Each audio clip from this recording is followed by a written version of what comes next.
Well, hello and happy Palm Sunday to you all. I hope you had the opportunity before viewing this video to either read the Passion narrative together with your families or watch the video of the Passion narrative from the Gospel of Matthew being read on another video on our parish website.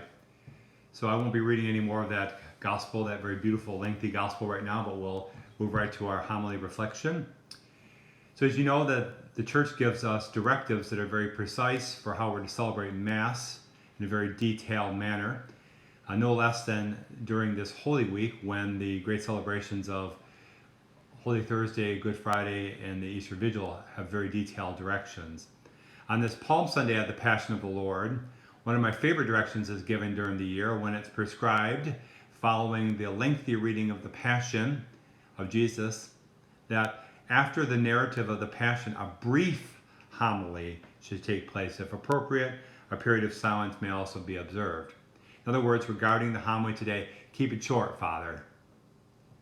On the other hand, we've all got plenty of time on our hands, so maybe a less than short reflection, but not too long either.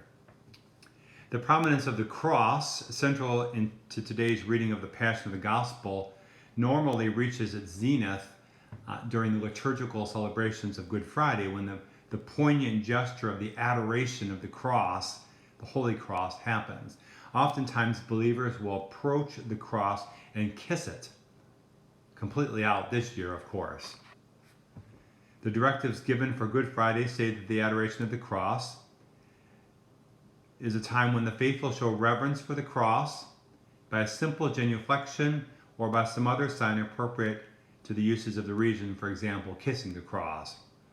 In these days of pandemic and social distancing, no sign of adoration seems appropriate. No gathering around, no touching, and certainly no kissing of the Holy Cross. And yet, though we will not gather this Palm Sunday nor on Good Friday, we are definitely carrying the cross. So my question to us all, can we do more than carry it? Can we adore it?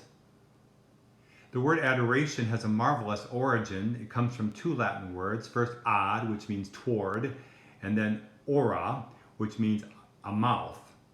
The word literally means to the mouth, or even mouth to mouth. The essence of the word is of being fed by something we adore. It's about more than liking something. In its origin, it was needing something and being fed by it, mouth to mouth.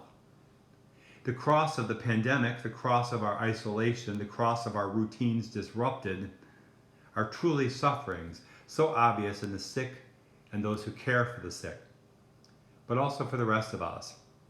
Can this cross somehow feed us?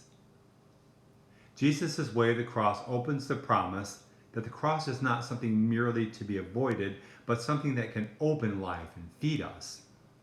How can we find Jesus feeding us in this time of the cross, we ask?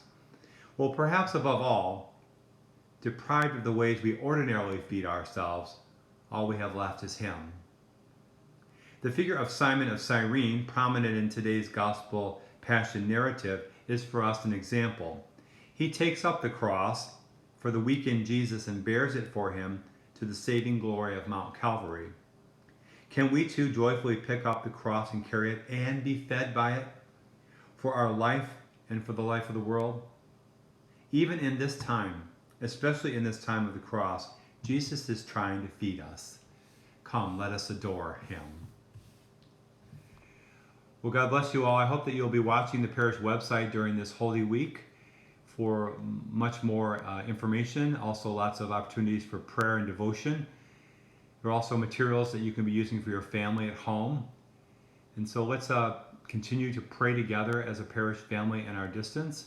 And let's be confident that as we do adore Jesus' saving death and resurrection, we will be fed. God bless you all.